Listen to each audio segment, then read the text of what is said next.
vida me debo y me hizo volar en el cielo infinito. Paul Dorneanu joining us from Europe, who was at Bilderberg 2009. He shot some of the great video of the secret police following cameramen and reporters at the 2007 Bilderberg Group meeting in Istanbul, Turkey. He got detained, saw many others arrested. He'll give us the latest on what happened over the weekend. And tomorrow we're going to have Charlie Skelton on, who was detained again, got in a physical altercation, got roughed up by these people, and was basically driven from the country. So that's coming up. Then next hour, I'm going to have Aaron Dykes in studio. David Gergen and others, Republicans as well, are involved in this AmeriCorps Citizen Army. And put up on screen the image of the uniform. It is a red and black. It's a red uniform trimmed in black with fascistic khaki brown shirts. And they're marching and doing military drills in this video. Hundreds and hundreds of them. And they have tens of thousands nationwide. They want millions. And they say, this is our uniform. This is what we wear. And so they admit it is with Homeland Security, and they are spies. They admit, Kurt Nimmo wrote a story about it. He links to their own documents. They are spies.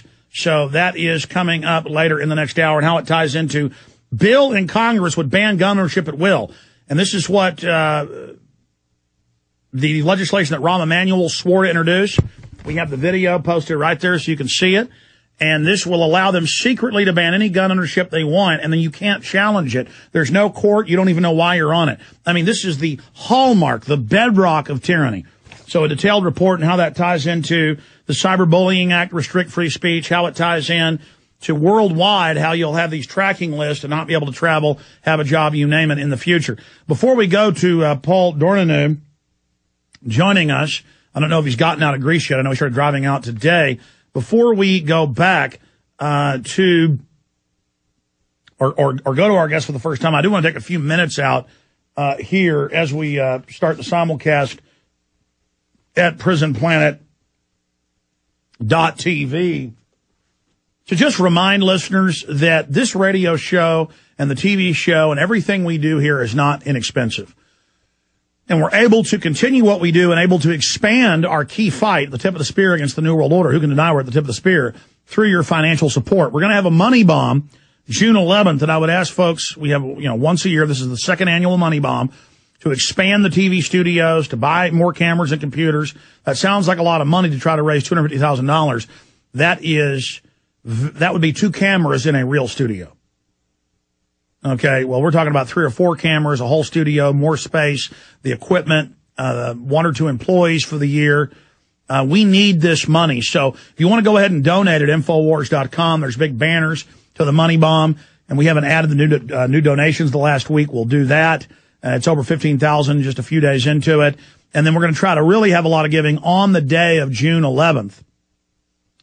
And so that's coming up June 11th. But please, check out InfoWarsMoneyBomb.com or link through to the banner at Infowars.com today. Also, PrisonPlanet.tv members out there, you make this show possible. You make the simulcast, the TV production possible, the crew in there, and what we do. And you get all of my films in super high quality. We're going to release this presentation with Aaron Russo's last video interview that we did. And it has some added parts of the interview never before seen. And some behind-the-scenes interviews we did with him at a restaurant we went to. And also, I update the presentation with the latest video and information, and update the latest developments in the United States and the End the Fed movement that Aaron was instrumental in starting. So we commend him and Restore the Republic and everybody. So again, ladies and gentlemen, this presentation needs to be seen. It'll be shipping June 3rd. It's being mass-produced right now. And we'll have it by next week and have the orders packed up and ready to ship June 3rd. So get your orders in for that today. Again, Reflections and Warnings, an interview with Aaron Russo. Also, we have a new DVD arsenal. Every month we take the best in studio and other interviews and other extras and things we've done. Like we're working on one right now that has all the tent city interviews and things in it. When we sent crews out to cover that. That's boiled down. The first in those monthly DVD Arsenal videos has been released, and that can also be ordered at the secure shopping cart at Infowars.com or by calling toll-free 888-253-3139, 888-253-3139. Then we have our big productions. We have our big productions that we do. Like Endgame, Terror Storm, Fabled Enemies, Truth Rising, and the newest one, The Obama Deception. The Obama Deception needs to be seen on high-quality DVD and with the extras and things that are on it. So please order that at Infowars.com. And that's how you support this radio show and everything we do. But plus, you get a tool that will wake up conservatives and liberals. Liberals will watch it because they want to see how Obama's being criticized. Conservatives will watch it because they hate Obama, and they'll see that it's really an attack on neocons and on fake liberals controlled by the offshore power structure, and it covers the Bilderberg Group and what's really happening. So such a essential film, The Obama Deception. Okay, that said, let's go to Paul Dorneanu, who, again, did work for us on the film Endgame, and he has pretty good English, better English than I have Romanian. And he, again, this is his second Bilderberg that he's traveled to, and we really appreciate his courage. This year, it was reported by Jim Tucker, the worst security ever. 2.5 miles away, they were arresting people, detaining people, secret police following everybody. Tucker said it was the worst he ever saw. Also, Charlie Skelton of The Guardian got arrested twice, detained another time, got roughed up by security. That's now headlines, the London Guardian. And he went there like this was all a big joke. But it's not a big joke now. He kind of had an awakening. And then, so we'll be going over that. Mr. Dorneanu, thank you for joining us. Hello, Alex. Good to have you on. Where are you now on the road? Actually, I'm at my home. I arrived this morning. It was a straight drive. So you're not that far from Greece. How long did it take you to get back to where you're from in Romania? About 15 hours. Okay. Okay, well, start at the beginning. I'm going to try to just sit back and have you break it down. What did you see? Okay. When did you arrive? What did you witness? What happened to you? Well, I arrived for the evening with a friend of mine to help me with the footage. His name is Florian. Last name is Serbu.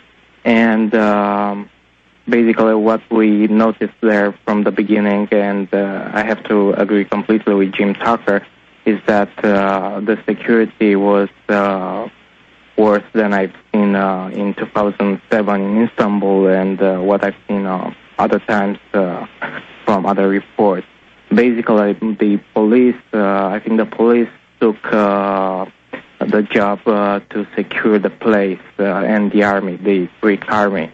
I haven't seen very much of special forces like I've seen before from maybe U.S. military or something like that.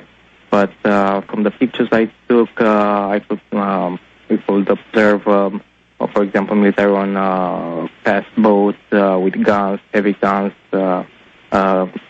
Greek military navy on the sea that was patrolling around the hotel, police helicopter surveilling the area.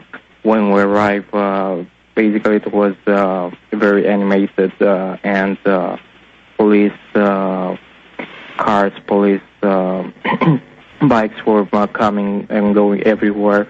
The traffic was restricted. So we basically went ahead and tried to see what's going on, the reconnaissance first. And that's when we observed the pictures of the helicopter. That was the first day, and we didn't. We later have seen a few limos, black cars with black windows that were escorted by police, and I haven't. Was this last Wednesday? Thursday, actually. Okay, Thursday. So the first real day it kicks off. When did you start seeing them detain people? And then we heard there were some demonstrations that looked staged by the communists and the nationalists. Please continue. Well, my second day there, which is Friday 15, I was walking on the road, walking towards the Aspire Palace Hotel, and I met this guy, this Greek guy, Kotis, his name, and he told us, guys, that they are arresting, detaining people with cameras. And I said, well, I haven't heard that before. So we took a walk, and we managed to take a picture of the hotel where two people were standing in the balcony. And I wanted to change the lenses and get a bigger lens, zoom lens, to get a closer picture with them. And as soon as I put my backpack on the ground, a few police cars and motorcycles arrived and started asking questions. That's when we started getting that footage. I don't know if you've seen it. Yes. Basically we were surrounded by cops, and they started telling us that we cannot take pictures to the hotel. Now they advertise, Paul, and then we'll continue with the story. They advertise Greece as if it's part of the European Union. It's supposedly free.